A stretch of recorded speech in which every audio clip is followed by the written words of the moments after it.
Olá, olá, boa tarde Olá. para você que nos acompanha pelo Facebook, também para quem nos acompanha aqui pelo canal no YouTube. Hoje é quinta-feira, dia 23 de julho de 2020. Estamos começando mais uma edição do programa Contra Fluxo e pedindo mais uma vez o seu apoio para a mídia independente e alternativa. Então, se você ainda não se inscreveu no nosso canal do YouTube, corre, se inscreve, ativa o sininho da notificação, deixa também aqui um like nesse vídeo, para que esse conteúdo possa ser distribuído aí para uma quantidade maior de pessoas, aumentar cada vez mais o nosso alcance. Eu me chamo Jana Sá e vamos seguir aqui na companhia do jornalista Rafael Duarte, editor do Você Saiba Mais. Boa tarde, Rafa. Boa tarde, Jana. Boa tarde a todo mundo que já está nos ouvindo, nos escutando aqui no Contrafluxo Diário, todos os dias de segunda a sexta, nessa hora do almoço, essa hora que ninguém está com fome, essa hora boa para a gente fazer um programa, trazer vários debates, com fome de notícia. E é quinta-feira quente, de muito sol aqui em Natal, e também quente de notícias, de pautas. Mais uma vez, a votação da reforma da Previdência foi adiada. O adiamento aconteceu agora há pouco, mais uma vez por falta de quórum.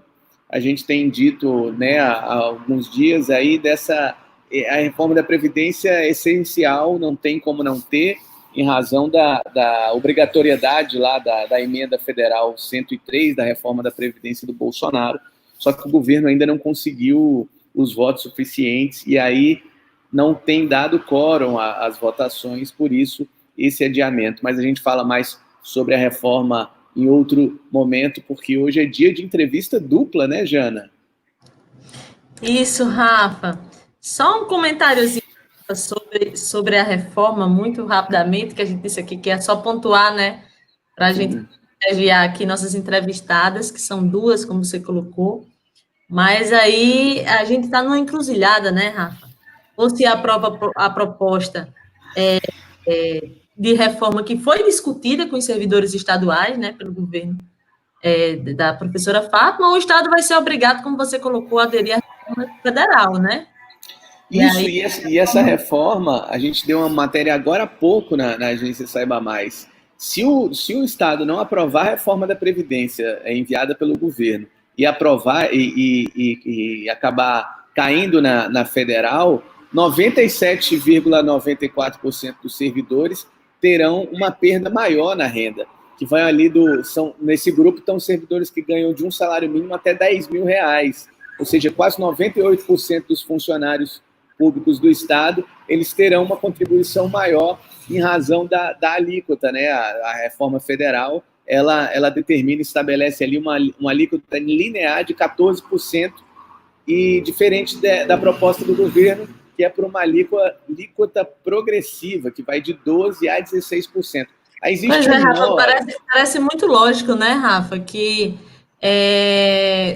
se aplique, se é preciso se aplicar, isso vai ter que ser aplicado, né, que você taxe mais quem ganha mais, e menos quem ganha menos. É uma lógica, e isso foi discutido, como eu colocou aqui. No caso da reforma da Previdência, a gente sabe como ela foi aprovada, né, Rafa? Não houve diálogo com as entidades que representam os trabalhadores. Então, ela taxa, como você colocou, 14% de forma linear, então tá todo mundo taxado com o mesmo valor. E aí, a Fátima, ela propõe essa taxação de forma progressiva, né? Que é uma demanda, Rafa, que está agora no município também, né? Inclusive, sindicatos dos servidores municipais, para que não seja aplicada uma alíquota linear para todos os servidores, né? E na reforma do município é muito parecida com a do Bolsonaro, né? Porque não houve diálogo com os setores, com os servidores, sindicatos, e estabelece, como você citou, essa alíquota linear de 14%. Agora, o nó dessa reforma do Estado, e muita desinformação, inclusive de alguns sindicatos, é que, assim, ainda que você tenha percentuais progressivos, tipo 12%, 14%, 15%, até 16%, ele não taxa o salário integral. Por exemplo, quem ganha 10 mil não vai pagar 15%. Né?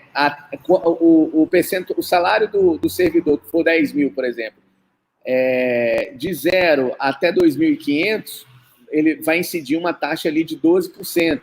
De 2.500 até R$ 6.101, nessa faixa, vai incidir uma alíquota de 14%, assim sucessivamente. Ou seja, em vez do cara que ganha 10 mil contribuir com 14%, como seria na reforma federal, a alíquota efetiva mesmo seria de 13,98%, mais baixa, um pouco mais baixa, enfim.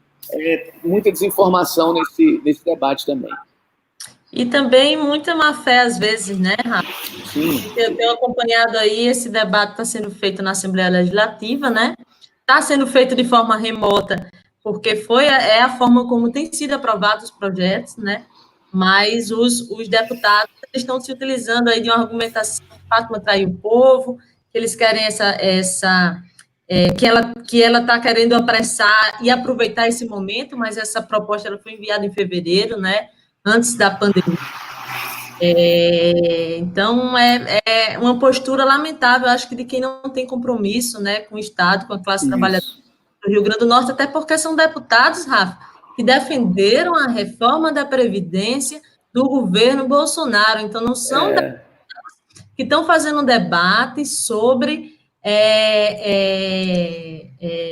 a situação dos trabalhadores penalizados com isso, estão preocupados com uma classe, né, que é olhada, vista por eles. Então, assim, vamos continuar acompanhando e vamos ver, né, Rafa? Vai ser muito, muito ruim para os servidores estaduais se ficar valendo a reforma da Previdência Federal, a reforma do Bolsonaro. Vai ser bem pior. Então, vamos acompanhar. Nossas entrevistadas, né, Rafa? Porque hoje e aqui a situação de vida e trabalho da pesca artesanal aí, de petróleo e também tempo de Covid-19, né? Esse é o nosso... A gente vai conversar aqui com a presidenta da Associação dos Pescadores de Natal,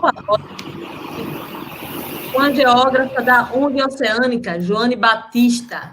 Será que elas já estão conosco? Joane já. Oi, Joane. Olá, Joane. Estou justamente falando com a Rosa, como ela não conseguiu a imagem do vídeo, então ela já está conosco aqui, como a gente havia mais ou menos pensado no plano B, não é? Então ela já está numa ligação constante, né, Rosa? Você está aqui com a gente?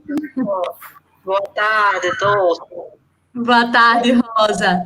Aqui, Joane, hoje é 2 em 1, tá ótimo. Vamos lá. Vamos seguindo. Vamos lá. Tecnologias.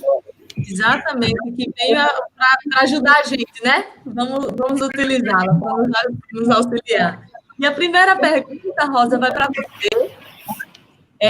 Eu queria saber, assim, a região Nordeste é uma região que concentra um número muito expressivo, né, de pescadores. O último dado que eu tenho é de quase 320 mil pescadores marisqueiros.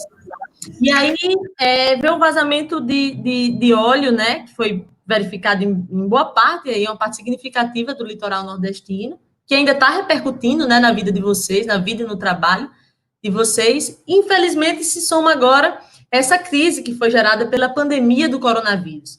Eu queria saber de você, Rosa, qual é a situação hoje de vocês, trabalhadores e trabalhadoras no Rio Grande do Norte? Vocês conseguiram, por exemplo, o auxílio que foi criado especificamente para o desastre ambiental, tem tido acesso ao seguro-defeso, que acho que é no valor de um salário mínimo, não é isso? Ou tem conseguido acessar esse auxílio emergencial agora do governo? Como é que está a situação?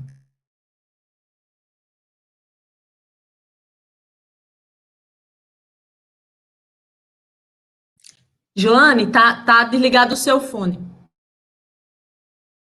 Rosa, estava desligado meu fone. Pode começar de novo, Rosa. Vamos testar o som, ver se está bem. Oi, estão me ouvindo? Alô? Sim, Rosa, estamos te ouvindo. Oi? Pode falar agora. Sim. Boa tarde a todos que estão me ouvindo. Meu nome é Rosângela, presidente da Colônia de Pescadores de Natal e secretária da Federação de Pescadores do Rio Grande do Norte, né? Pescadora também. E a nossa situação hoje no nosso litoral, aqui do Rio Grande do Norte, é gritante, né? Desde setembro que a gente vem passando nessa situação, com o derramamento do óleo. Teve praias que não chegou o óleo, mas foi atingido porque foi generalizado, né, o derramamento, foi uma coisa geral, ninguém queria comprar o nosso produto, muitas pessoas passando necessidade, porque pegava o produto, mas não tinha quem vender, né? E aconteceu que quando a gente chega no, né, que estava saindo do sufoco, já conseguindo vender o nosso pescado, aí chega a pandemia. Então, a situação do pescador hoje, no Rio Grande do Norte, com a pandemia, é uma calamidade. Se recebe um auxílio, não é todos que recebem esse auxílio de R$600, não é todos que têm direito, né? Então, R$600 não dá para uma família de pescador alimentar a sua família o mês inteiro.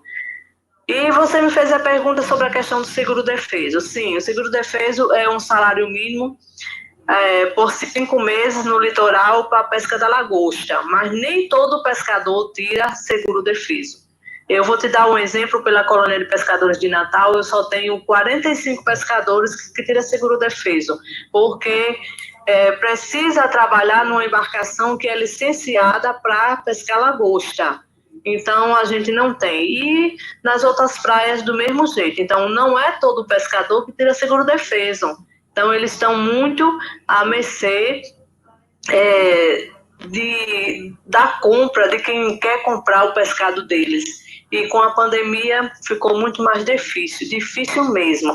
E, para completar, chegou os ventos fortes, as chuvas, e a Marinha do Brasil aconselha todos os dias que os pescadores não saiam. Inclusive, nós temos um exemplo muito grande de dois pescadores que saíram aqui no nosso litoral e só se conseguiu salvar um, o outro até hoje não apareceu, né?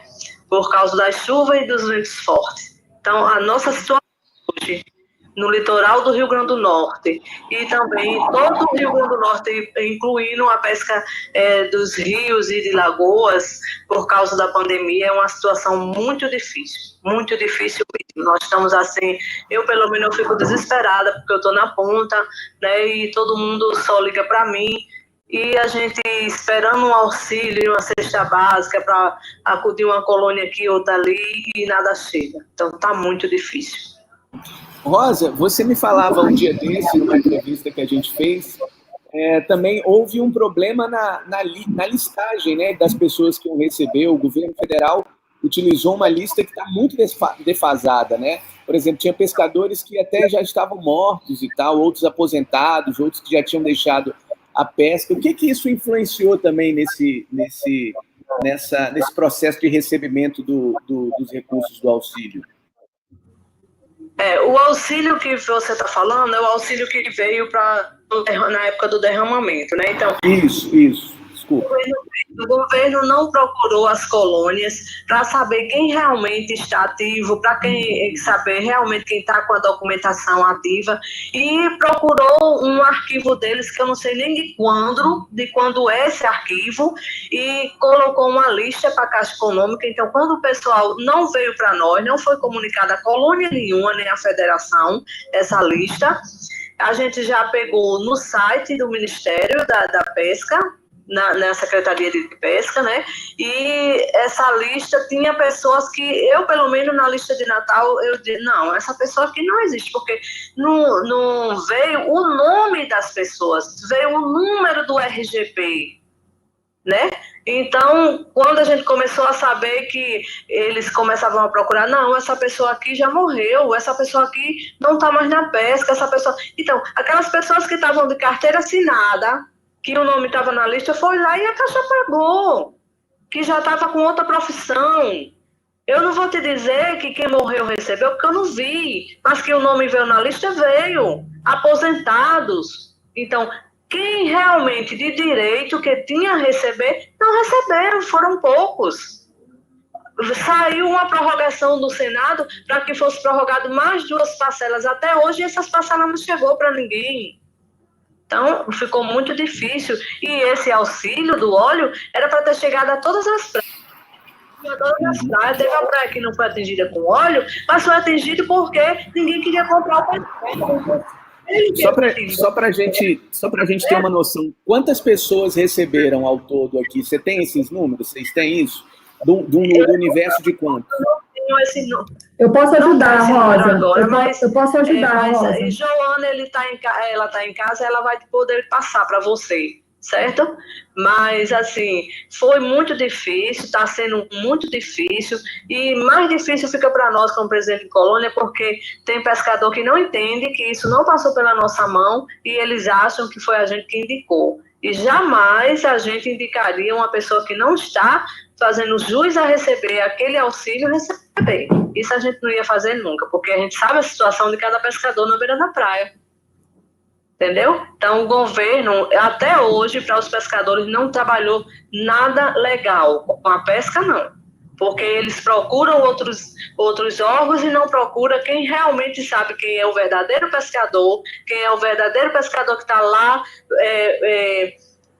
arriscando a sua vida no mar, com esses ventos, com essas chuvas, aqui em Natal nós temos a violência no mangue, onde as pescadoras arriscam para ir tirar o seu sururu, fazer a sua pesca, mas existe o problema da segurança. Então, muitas e muitas coisas, o governo teria que vir à base, perguntar à base, saber da base, que a gente quem tem os dados, a gente quem tem as pessoas, a gente quem sabe onde mora, a gente quem sabe tudo. Então, o governo não está nem aí para nós, nem para os pescadores. Joane, aqui, em situações como essa que a gente está discutindo, né? São situações de emergência, né?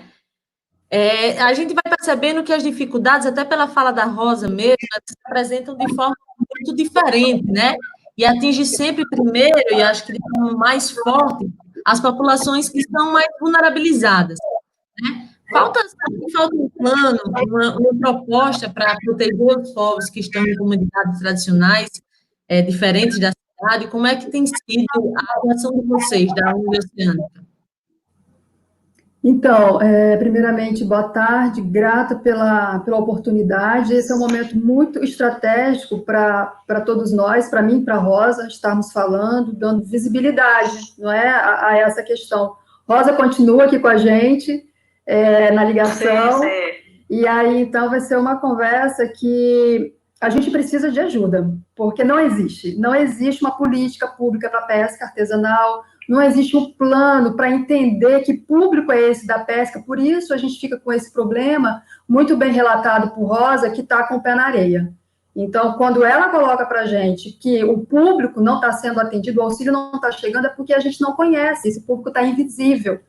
A gente sabe que a pandemia ela vem revelando diversos públicos invisíveis. A pesca artesanal, historicamente, há muito tempo a gente já vem discutindo esse assunto. Então, quando veio o petróleo, e aí respondendo ao Rafael, foram 4.228 pescadores e pescadoras que receberam o auxílio do petróleo em dezembro e janeiro. Só que as colônias, como muito bem colocou Rosa, que trabalham diariamente, elas têm esses números atualizados.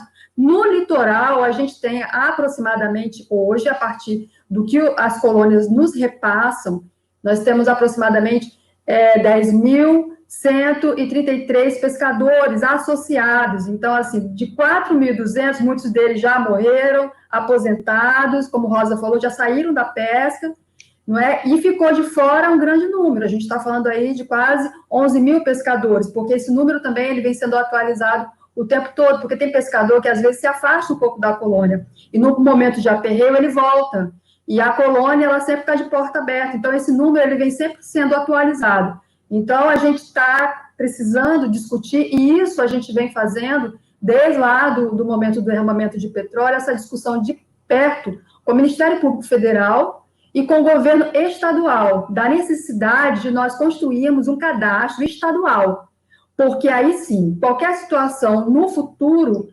agora, a curto e a longo prazo, a gente tendo esse número, e essas pessoas, não é nem número, essas pessoas reconhecidas, a gente vai poder trabalhar melhor a questão da chegada dos auxílios.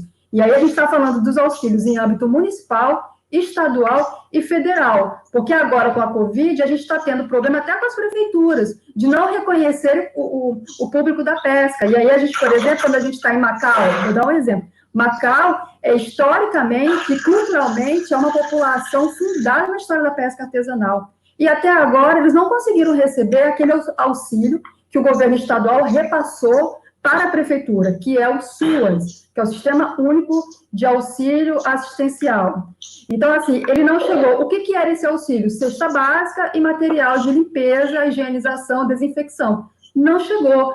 Até agora está se discutindo quem é esse público da pesca. Gente, tem que ir na colônia, está lá a EIDE, a presidente da colônia Z9, trabalhando diariamente, e quem está recebendo o tranco da coisa é ela, porque os pescadores querem saber dela onde é que está esse auxílio.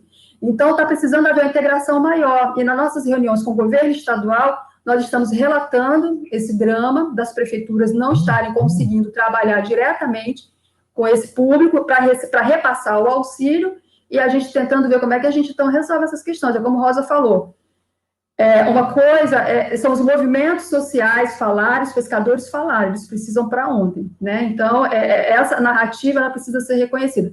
E quando a gente, então, projeta isso para o longo da costa, a gente está falando de 25 colônias, e adentrando o continente, a gente tem mais outras colônias, ao total são 79, como o Rosa colocou. Então, é fundamental que a gente faça realmente essa revisão de quem é esse público.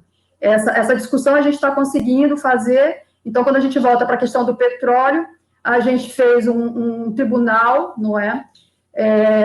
Popular da pesca artesanal em janeiro, para que a gente pudesse coletar toda a narrativa dos pescadores ao longo da costa, como Rosa muito bem colocou. Foram 12 municípios, oficialmente, digamos assim, oficialmente que receberam o petróleo na sua praia.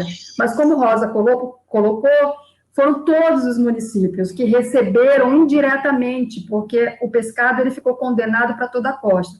Se 12 municípios, se for a chegada visual, foram eles que ficaram mais na linha de frente de receber algum tipo de auxílio, e que foi o que pautou o governo federal. Então, essas questões precisam ser discutidas na base, com colônia de pesca, com prefeitura, governo estadual e governo federal. Então, é uma lógica muito simples, e que dá certo porque está todo mundo aqui na base organizado para isso. Então, a gente, como não teve essa organização, então a gente teve que fazer o tribunal, a sociedade civil, junto com os pescadores e pescadoras, associações e colônias, e a gente, então, fez uma representação pública ao Ministério Público Federal, e, a partir disso, viu a necessidade de trazer um perito antropólogo para o Rio Grande do Norte, para poder ver quem é esse público, que é o Otávio Rocha. E ele fez um trabalho, está fazendo um trabalho muito interessante, porque ele veio justamente para a base, ele fez o que o governo federal não fez.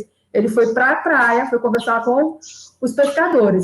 Só que veio a pandemia e ele teve que paralisar o trabalho. A gente começou a fazer esse trabalho, a gente retomou remotamente, fazendo reuniões, como a gente está fazendo aqui agora. Então, ele está concluindo.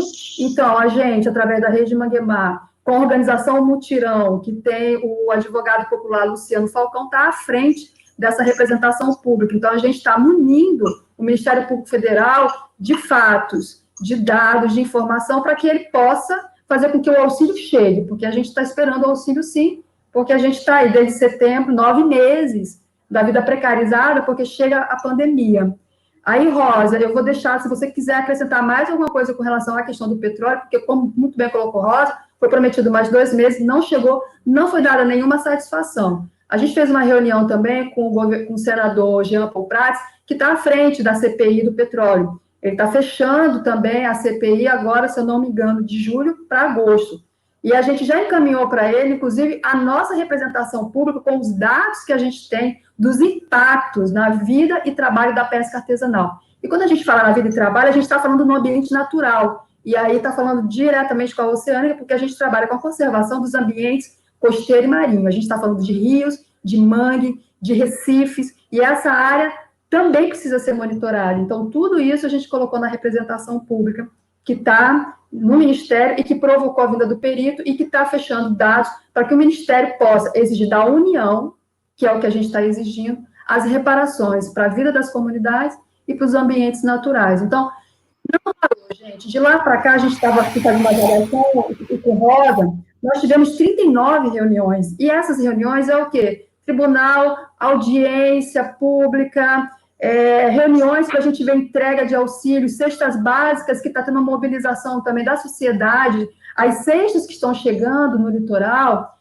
do RN Mais Unidos. É importante também a gente falar esses dados, que é o apoio do governo em receber o cadastro dessas populações em situações de pescadores que estão fazendo isso, as colônias de pesca, entregando todo o cadastro, quem são esses pescadores, para que receba o auxílio que a sociedade, através do supermercado, nordestino principalmente, está conseguindo mobilizar. São esses auxílios, mas aquele auxílio do Estado, governo estadual, para as prefeituras, ele não está andando. E é isso que a gente vem pautando para que a gente possa fazer um trabalho integrado com governos e secretarias em âmbito estadual, municipal, e a gente possa avançar. Porque, como a Rosa falou, fome não dá para esperar. Joane, queria pegar esse gancho que você falou do governo, das prefeituras. Ontem vocês tiveram uma reunião com o governo do estado, né? Aí, quando eu me comuniquei com você, você estava até nessa reunião, inclusive com a Rosa. Qual foi a pauta dessa reunião? Vocês têm encontrado ali um eco de diálogo com o governo e também com as prefeituras litorâneas, né? São 22 municípios, né? Ali na costa do estado. Tem diálogo e no sentido não só emergencial, mas de construção de políticas públicas voltadas para o setor? Oi, Rosa, você quer começar a responder um pouquinho? Eu posso te complementar. Você está aberto para você.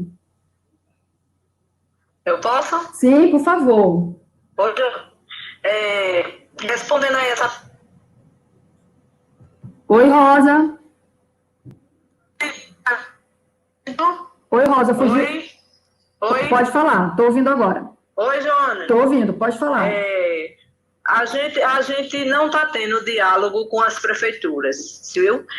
Até agora, as únicas prefeituras que cederam a cesta básica pelo SUAS foi a Prefeitura de Natal, por muita insistência minha, porque eu não conseguia dormir de tanto aperreio de ver meus pescadores numa situação difícil. Então, eu ficava lá insistindo, e tive a ajuda de alguns parlamentares, né?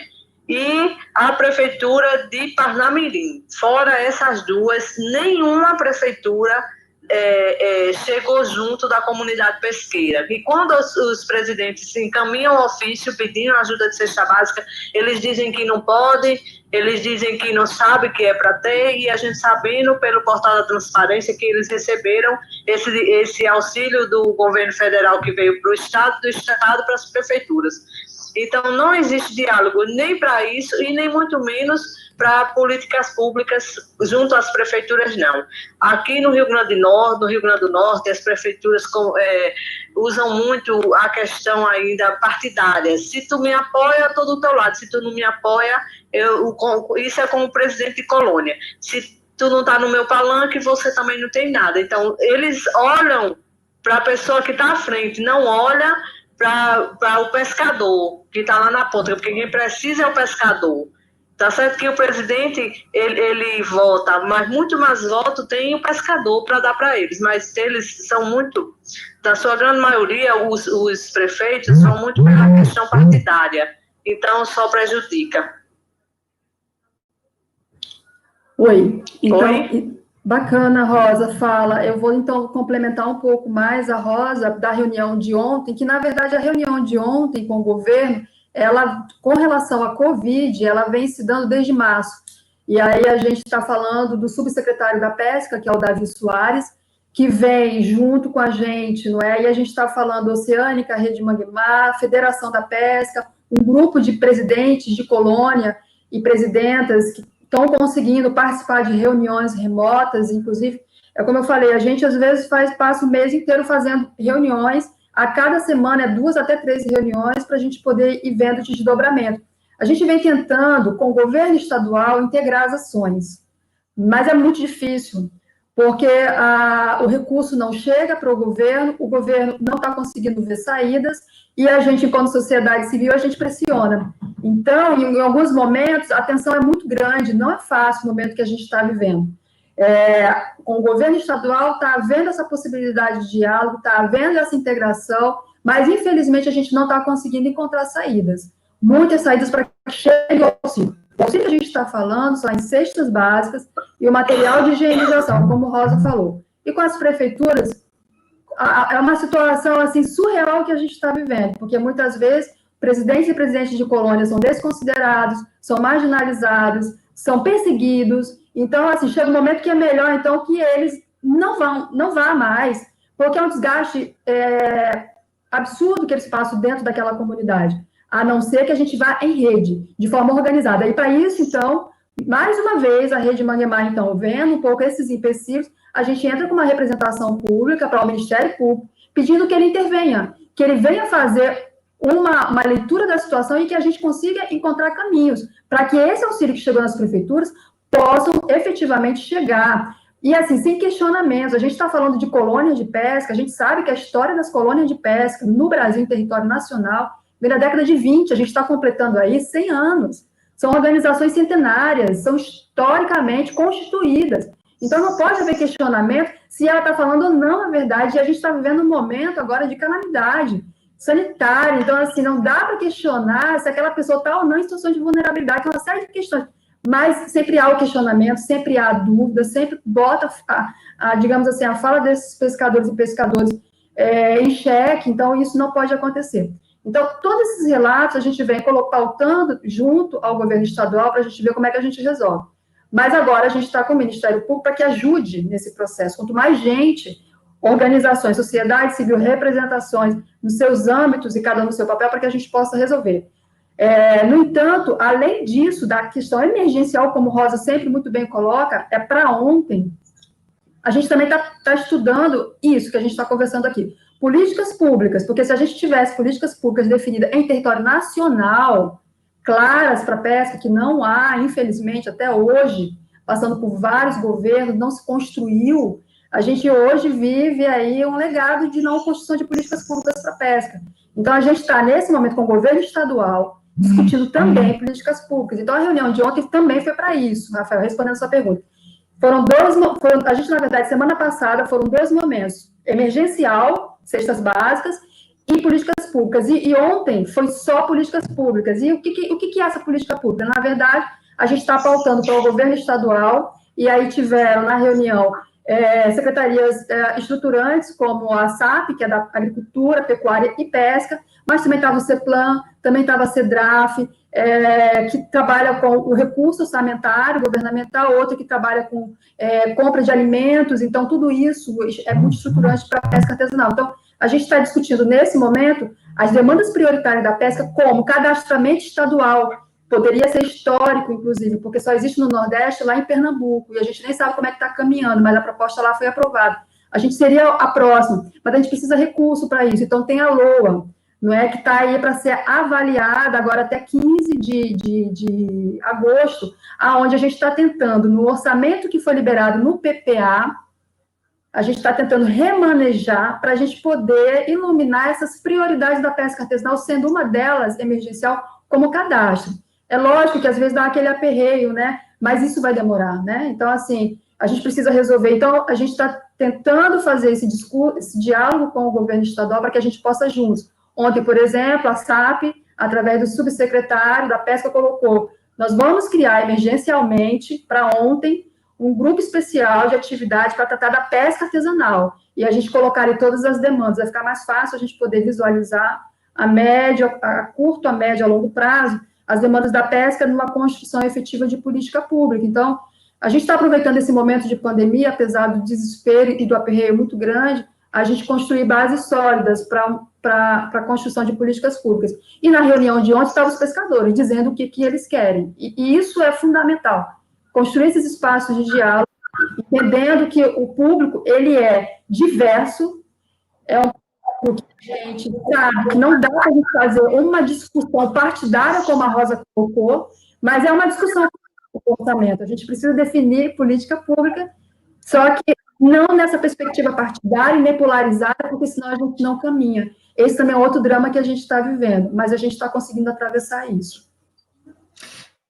Joane, Rosa, vou dar uma passada aqui antes de fazer a pergunta, aqui em alguns comentários, tá bom? Muita gente acompanhando a gente, muita gente mandando um abraço para vocês duas, elogiando a fala de vocês, gostando, porque a gente está pautando esse assunto aqui hoje no Contrafluxo.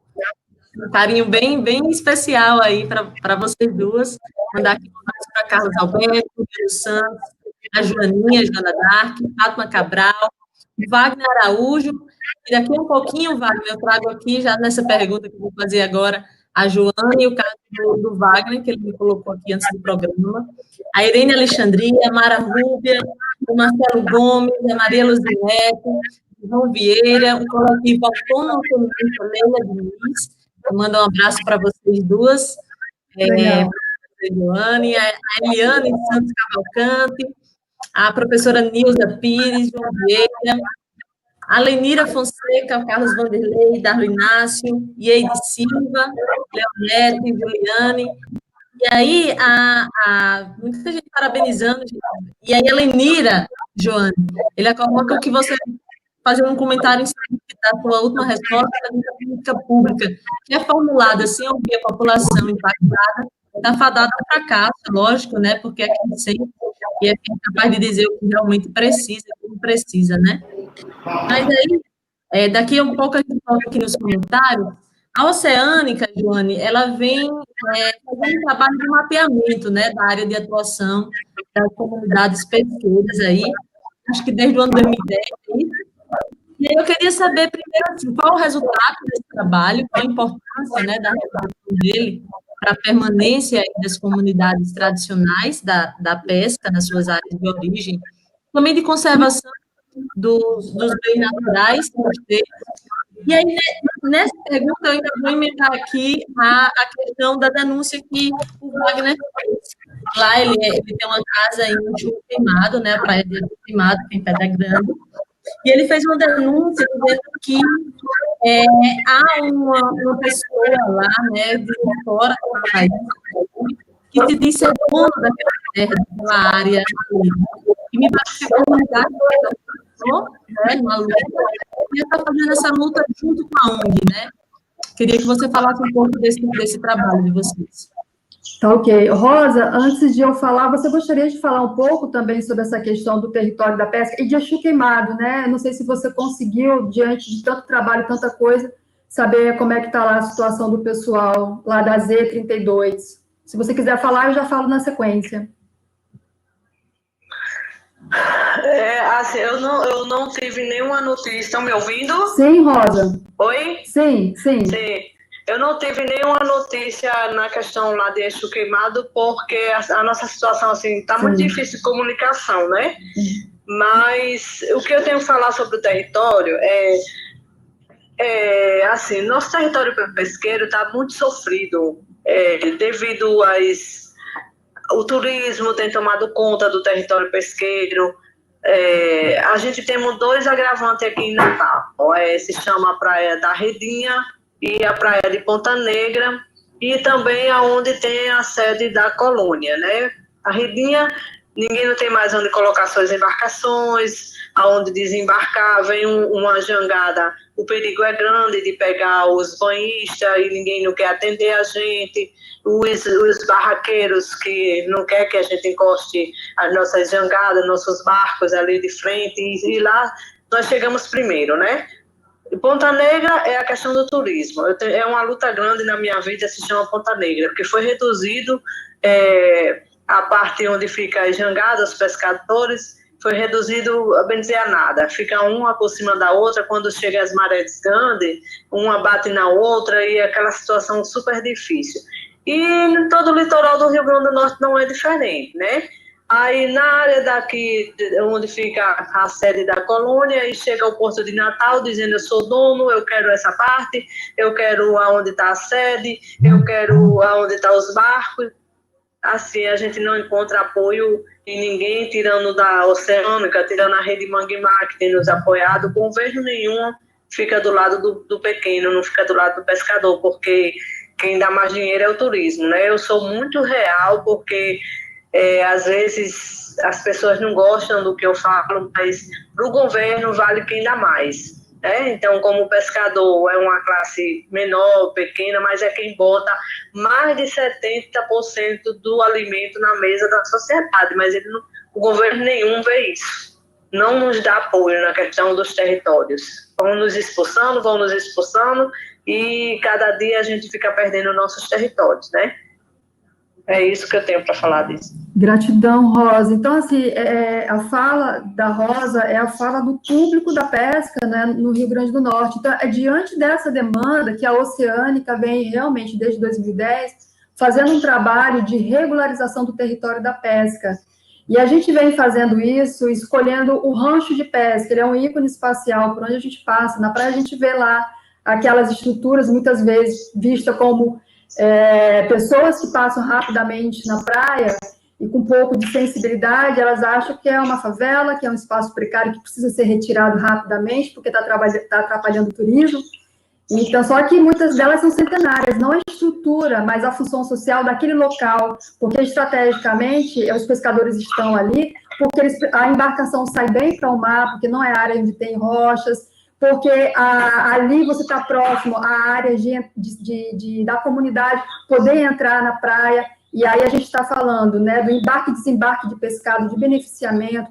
Então, nesse momento agora, a Oceânica, na verdade, desde 2010, a gente vem fazendo esse trabalho. E foi aí que a gente entrou na Rede Manguemar, porque a Pastoral da Pesca também vem fazendo esse trabalho em âmbito bem maior, no território nacional. Tem um grupo no Nordeste, eu estou falando do Itá e do Hélio, que, tentando reativar as atividades da Rede Manguemar, que foi constituída em 2007, eles encontraram, então, a Oceânica fazendo esse trabalho de reconhecimento do território, Parnamirim e Zé Floresta, que são as colônias Z10 e a colônia Z56. Nós somos uma pequena ONG, temos 18 anos, então a gente não tem recurso para estar em toda a costa, embora a gente esteja trabalhando de forma mais ampla dentro da Rede Manguemar. E aí a gente consegue ampliar. Eu vou dar um exemplo. Em Natal, a gente conseguiu apresentar uma proposta de mapeamento do território da pesca, indo de Ponta Negra até a Ridinha, com o pessoal do Fórum de Direito à Cidade, professora Dulce, professora Ruth, professora Armíria,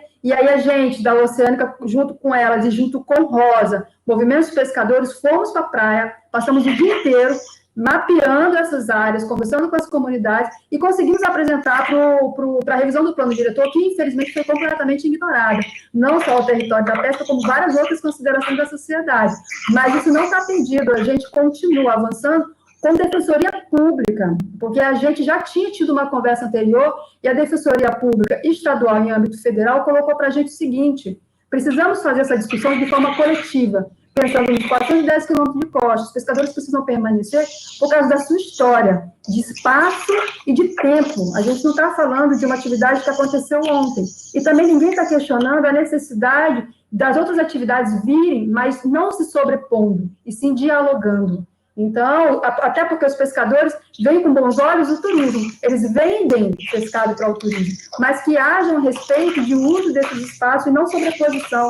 Jogar para debaixo do tapete uma comunidade que está lá há muito tempo, porque agora eu tenho mais recurso, aparentemente, então eu posso estar lá. Enfim, então, voltando à Oceânica, desde 2010, vem trabalhando nesses 2 municípios, a gente não consegue abarcar mais, e a gente teve o sucesso de conseguir, com o patrimônio da União, e um trabalho conjunto com as 2 colônias, eu estou falando do Miguel e Suzana, presidentes lá da Z56, e o Cabral, presidente da Z10, Suzana e Miguel, e Z56 é o Cabral, nós juntos conseguimos mapear, protocolar e discutir, junto com o patrimônio da União, a necessidade, porque a gente estava falando de ranchos de pesca centenários. Então, a gente conseguiu o reconhecimento federal, o TAUS, é o Termo de Autorização de Uso Sustentável. Mas isso, gente, se arrastou de 2010, e a gente conseguiu, em 2018, em setembro, para um rancho lá em Tabatinga, e conseguimos em setembro, em agosto do ano passado, para de Cotovelo. E agora a gente está na empreitada de conseguir recursos para construir as melhorias, porque agora a gente pode, e está sob coordenação e manutenção dos pescadores. Não pertence à prefeitura, não pertence a uma ONG, é da colônia dos pescadores. Então, é um trabalho que a gente está discutindo junto com o Patrimônio da União, que está extremamente aberto, conhecendo essa nova realidade, eles querem projetar isso para todo o território, mas a gente precisa de recursos, de técnicos para isso. A gente conseguiu na Oceânica porque nós somos biólogos, ecólogos, cientistas sociais, que a gente conseguia, tecnicamente, assinar documentos importantes para dar entrada. Então, a gente teve a oportunidade de fazer isso. E deu certo. Então, a gente precisa continuar, e é isso que a gente está fazendo agora. Escrevendo projetos e programas para a gente poder conseguir recurso internacional, nacional, para que a gente possa fazer esse trabalho. E aí a gente está falando de algo também muito mais amplo, é automonitoramento, é a gente saber como é que está a estatística da pesca, como é que os pescadores estão trabalhando, como é que a gente pode otimizar esse trabalho e, do mesmo jeito, fazer esse mapeamento do território. A gente só pode pensar em política pública para pesca artesanal se a gente tiver dados, e, infelizmente, nesse momento, isso a gente não tem. Então, a gente está fazendo aí um programa ousado para trabalhar com 8 municípios, e Natal está dentro, porque a gente está muito próximo de Rosa, e está dentro de uma grande região metropolitana, para que a gente possa avançar no reconhecimento e no trabalho de automonitoramento, sem perder de vista a conservação desses ambientes e das espécies que precisam estar lá para que a gente tenha o pescado em casa, porque estamos falando de equilíbrio ecológico. Então, é mais ou menos... Precisa fazer isso junto com quem está com o pé na areia. A gente percebe que trabalhar com as comunidades costeiras é fundamental, porque é quem consegue realmente ter uma relação de equilíbrio, é quem consegue nos dar norte, dizer assim, gente, menos, a gente não pode produzir tanto, a gente não pode criar tanto pescado, eles têm uma referência de como utilizar esse ambiente de forma muito sábia, e é onde a gente também bebe da fonte. Márcia, Gione, eu ia fazer uma pergunta na linha, e a Cláudia Gazola, ela escreveu um comentário aqui, bem na linha da pergunta que eu ia fazer, que é o seguinte, segundo a Cláudia, é importante também olhar para as mulheres da pesca. As marisqueiras também são pescadoras e não são reconhecidas e não têm o trabalho valorizado.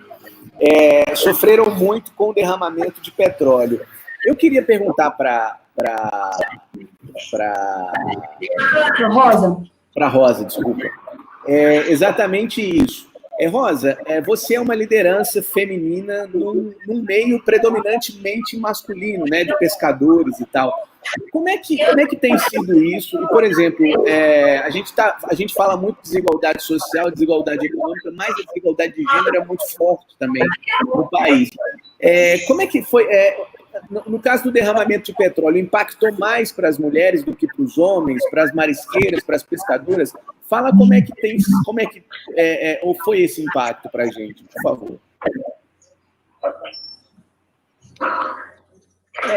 Sim, impactou muito a vida das mulheres, né? Porque as meninas iam para o mangue, né? Pegavam seu pescado, já o preço do pescado das mulheres é muito mais embaixo que o homem pega, né? O marisco é um pescado que o valor que eles querem pagar é muito baixo, e esse valor foi lá para baixo mesmo, para nada, bem dizer, né? Então, impactou muito em todos os lugares, em todas as praias, e a discriminação da questão das mulheres pescadoras, eu já cheguei em órgão público que as pessoas duvidam que a gente é pescadora, porque a gente não pode vestir uma roupa melhor, porque a gente não pode botar um batom, porque a gente não pode fazer uma unha, que pescadora não pode fazer isso, ao ver da sociedade, ao ver dos órgãos públicos, entendeu? Então, a pescadora tem que ser aquela mulher suja, é assim que eles verem, né? Então, a discriminação conosco é muito grande, e às vezes, sabe, até começar da nossa própria casa, às vezes. Me perdoe os homens, mas tem marido que eu já ouvi relato nas nossas reuniões da ANP, que é uma organização só de mulheres no Brasil, que os maridos discriminam elas por nada. Diz, você vai pescar, mas quem tem que tomar conta do pescado, do dinheiro sou eu, e por aí em diante, né? Então, com o derramamento do óleo, o preço do nosso pescado de R$10 foi para 3. E aí? Quando se conseguia vender? Quando a gente não conseguia vender, tinha que armazenar ou comer, para não ficar podre. Então, a discriminação conosco, as mulheres, é muito grande em todo o âmbito. A gente vai procurar um posto de saúde, às vezes com uma furada de um peixe na beira da praia, do Aniquim, o médico no posto diz, isso não é nada, passa uma injeçãozinha de clofenaco, vai para casa, não sabe ele quanto é doer um negócio daquele 24 horas, o pé inchado, só Jesus sabe as dores que a pessoa passa, fora outras e outras coisas, né? Então, a gente, como pescadora, mulher pescadora, a gente sofre muito mais na pesca do que o próprio homem, porque não é a questão da gente não saber se defender. Eu sei me defender muito bem, minhas companheiras também, mas a gente vive numa sociedade, me perdoe, machista. Eu já fui perante uma juíza que um pescador me levou, porque mulher não era para ser presidente de colônia, era para estar na beira do fogão, entendeu? Então, é doloroso saber isso, mas mesmo assim, eu sou guerreira, eu sou pescadora com orgulho, não vou deixar de estar à frente da colônia, sabe? Quando Deus não quiser mais, e estou aí na luta, até quando Deus permitir, eu estou na luta para defender as pescadoras e os pescadores também, mas a minha classe feminina é uma classe de guerreira, Eu queria, para ilustrar um pouco mais também a fala da Rosa, dizer o seguinte, eu vou falar do litoral, porque é o que a Oceânica conhece mais.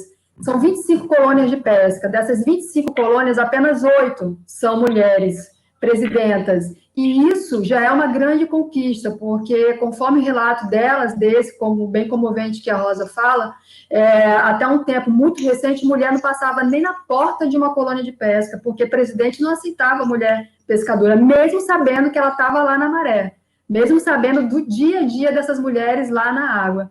Então, essa é uma realidade muito nova, e essa articulação incrível que a Rosa fala, que é a Articulação Nacional das Pescadoras, tem a Rosa, que está à frente, e a Rita, que talvez esteja até ouvindo a gente, que está lá em Macau, uma marisqueira muito, muito importante para a gente, que narra para a gente esse dia a dia da pesca, falando justamente dessas dificuldades, porque é como a Rosa está colocando, de setembro até aqui, um marisco que de repente era pago de 8 a 10 reais, ele caiu a 3. Então, o orçamento dessa família, ele foi completamente comprometido. E por isso que a gente está fazendo, inclusive, campanhas de arrecadação. A Oceânica, inclusive, colocou à disposição o nosso Instagram, que é @oceanica.osc, para que as pessoas possam ver a conta bancária da Rosa, que está à frente, para receber recursos, para que a gente possa repassar para essas, principalmente, para as mulheres pescadoras. Essa campanha é mais para as mulheres pescadoras que têm uma vida mais precarizada do que todos os outros dentro da pesca. Então, a gente está fazendo essa mobilização de arrecadação, então a gente passa para a conta da Rosa e a gente faz uma divisão igual entre as colônias onde essas mulheres estão à frente. A gente não está conseguindo trabalhar com todas as colônias, então a gente fez um trabalho direcionado para elas. E aí, então, quem quiser, quem puder fazer essa doação, a gente está conseguindo ter fidelidade de pessoas que começaram, assim que a campanha foi lançada, em maio, em abril, de lá para cá, tem pessoas que todo mês faz um depósito para que elas possam fazer a compra de cesta básica e alimentação. E está dando certo. Não é muito, como elas colocaram, e é um recurso que chega muitas vezes, que nem é para cesta básica. A gente estava vendo aqui, uma das fotografias, foi para atender pessoas que estão, familiares, mulheres que estão à frente da sua família, que de repente tem alguém acamado e que precisava de remédio. Então, é também um recurso democrático que elas é que vão nortear também. É uma outra questão também que a gente está vendo. Então, quem puder, é só procurar o Instagram da Oceânica para poder fazer essa doação para essas mulheres que estão sofrendo esses impactos. Bacana. Joana, eu ia fazer uma pergunta, mas vou fazer uma pergunta aqui do público, porque tem um professor da UFRN, o Venerando Eustáquio, que ele, inclusive, foi aqui nosso estado, conversou conosco aqui no Contrafluxo sobre os efeitos na zona costeira de Natal.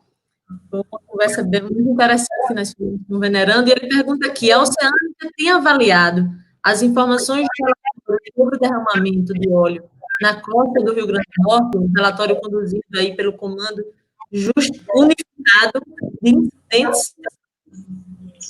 Então, é ótimo estar falando também, assim, com o professor Venerando, a gente admira muito, é uma pessoa muito importante para a gente na Oceânica e para a Rede Manguemar também, vou convidá-lo para as nossas próximas reuniões. Como é que está a situação do trabalho do Comando Unificado? A Oceânica faz parte, eu queria até reforçar isso, a gente, o tempo todo, a gente discutiu, foram 12 reuniões, dentro do nossos relatórios de reuniões que nós participamos para poder, junto com as instâncias governamentais e sociedade civil, discutir como enfrentar a crise. Então, foram 12 reuniões, mas, para isso, várias outras ações que a Oceânica se envolveu, que ia desde entrega de EPIs, que a gente conseguiu com parceiros, como o WWF, para entregar para os pescadores e pescadoras, máscaras e luvas para que eles pudessem enfrentar, principalmente a área de Nísia Floresta, que foi a área mais impactada. Esse trabalho, dentro das várias outras atividades da Oceânica, ele ainda está em processo de fechamento de um relatório a ser apresentado para a sociedade civil. Então, a gente tem no relatório que foram 12 municípios atingidos visualmente, a gente tem que foram 43 localidades, desses 12 municípios que foram atingidos, a gente tem que foram 34 toneladas de petróleo retirado, sendo a grande maioria do município de Nísia Floresta. A gente tem uma preocupação muito grande em dizer que qualquer informação é muito importante, não só procurar os acadêmicos, os pesquisadores da Universidade Federal, que são importantíssimos nesse processo, mas também a colônia Z10, que está lá diariamente, olhando, observando o mar, para ver a chegada ou não de petróleo. Na verdade, a gente teve recentemente, inclusive, a chegada de petróleo. Então, ficou, é novo, é velho, o que é isso que está esse movimento, porque chegou muito. E foi nesse mês agora de julho, eu não vou me lembrar muito bem essa data. Então, a colônia sempre coloca, gente, isso sempre tem chegado, não com esse volume que chegou da última vez, porque existe petróleo preso nas rochas, nos recifes daquela área, que tem muitos recifes, no subsolo, ali no solo marinho, nas rochas que estão próximas à área de praia, que sofre esse processo, de transgressão e regressão do mar, enfim. Então, essas áreas estão sujas ainda de petróleo, e isso era uma das nossas discussões de como a gente poder fazer a limpeza dessas áreas, que a gente não conseguiu avançar muito nessas discussões. A gente não conseguia, no momento de enfrentamento da crise, aprofundar tanto diante das pressões que a gente precisava atender. O petróleo chegando, a retirada, cuidado com a população, um trabalho de sensibilização, de educação, enfim, mas uma pauta para a gente da Rede Manguemar, para a gente da Oceânica, que ainda é constante, assim como o monitoramento da qualidade da água, assim como o monitoramento da qualidade de vida dos pescadores e pescadoras que têm contato direto e diário com esse ambiente, uma série de coisas ainda que precisam ser monitoradas, que foram colocadas durante essas reuniões. Então, a gente está aguardando a finalização do relatório, com o relato de cada uma das instituições envolvidas, que vai ser repassado para a sociedade, e eu acredito que vai ser discutido também. Então, essa é a situação que eu posso passar nesse primeiro momento para o professor Venerando. A gente da Oceânica vem sempre, desde o início, recebendo um aporte de informação dessas comunidades através da Rede Manguemar, porque é uma rede muito importante, e então, pescadores e pescadoras mandam para a gente informações, a gente repassa para o Comando Unificado, e ele é codificado. Lógico que a visão de uma instituição pública, às vezes, é diferente da sociedade civil, e aí vamos dialogar sobre isso. Então, essa necessidade do diálogo que ela é necessária de agora em diante, mais do que nunca, para que a gente possa monitorar. Isso é que a gente vem pleiteando, até porque a gente não parou as nossas atividades relacionadas ao tema. Massa.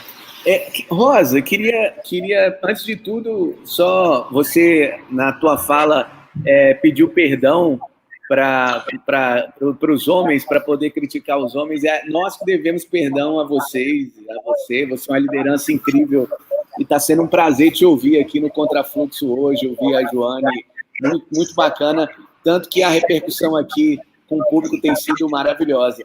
Eu queria que você contasse para a gente qual o papel da imprensa, principalmente ali na divulgação ali do vazamento de petróleo. A imprensa, antes mesmo de resultados dos laboratórios, a imprensa, eu lembro que já saiu divulgando, dizendo que a água estava contaminada, que o peixe estava contaminado, e isso influenciou, impactou demais também, né, na venda do pescado de vocês. Fala um pouquinho desse papel para a gente, por favor. Assim, como eu já falei, eu acho que para você uma vez, a imprensa é muito necessária na nossa vida, mas no derramamento do petróleo, a imprensa ela se antecipou. Nós não tínhamos nem dados e a imprensa já estava dizendo que estava tudo contaminado. Então, isso nos prejudicou muito, muito, muito mesmo. Entanto, quando veio o estudo, a gente viu que o peixe não estava contaminado. Eu fiz questão de ajudar, de ir na colônia, pedir que o pescador trouxesse o peixe para ser analisado pela universidade, e o pessoal fez, porque a gente estava numa situação muito difícil. Então, o que eu tenho para te dizer é isso. A imprensa ajuda, mas a imprensa também, às vezes, faz coisas que nos prejudicam. E muito. É isso. Queria muito agradecer aqui a presença das duas conosco, a gente está avançando aqui no horário. Antes, Joane, tem aqui um comentário que eu queria fazer do Odete, que ele diz: Joane, podemos dar o apoio à rede Mandimar e à Oceânica para que venha fazer um diálogo com a comunidade, refere aqui a Anchu Queimada. Vocês agendarem com ele, eles que recebem você, é com o maior prazer deixar recado a ele, agradecer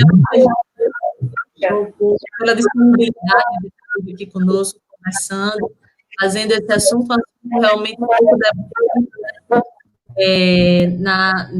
na imprensa e com esse outro questionamento rápido da divulgação da Rosa, às vezes de forma também equivocada, né, de certa forma. Então, obrigada, tá, Joana? Obrigada, Rosa. Prazer conversar com vocês duas aqui. E aí, obrigada. Pode falar, Rosa. Obrigada a vocês, viu, por abrir esse canal para a gente desabafar o que a gente está passando, que a situação é muito difícil, né? E ver se o governo acorda aí e nos ajuda mais, porque está precisando muito de ajuda, muito mesmo. Muito obrigada. Rosa, dizer a vocês que, na verdade, o contrafluxo está aberto, tá certo? Sempre que vocês precisarem, tiverem alguma demanda, vocês podem entrar em contato conosco. A gente é um espaço que está aberto para vocês, tá bom? Sempre que precisarem. A gente vai chegando a fim aqui, mais um programa Contrafluxo. E agradecer, além da Rosa e da Joana, agradecer a todos que nos acompanharam até agora. Lembrar que, se você gostou desse vídeo, dá um like aqui, comenta, compartilha, deixa de nos acompanhar, para que a gente possa acontecer cada vez mais esse espaço, né, um espaço que se abre aí para pautas que nem sempre são colocadas pela grande mídia. Tá bom? E lembrando também, antes de encerrar, que o nosso programa é diário, então nós voltamos a nos encontrar amanhã. Uma boa tarde, beijo no coração. Tchau, tchau. Tchau, tchau. Gratidão. Tchau.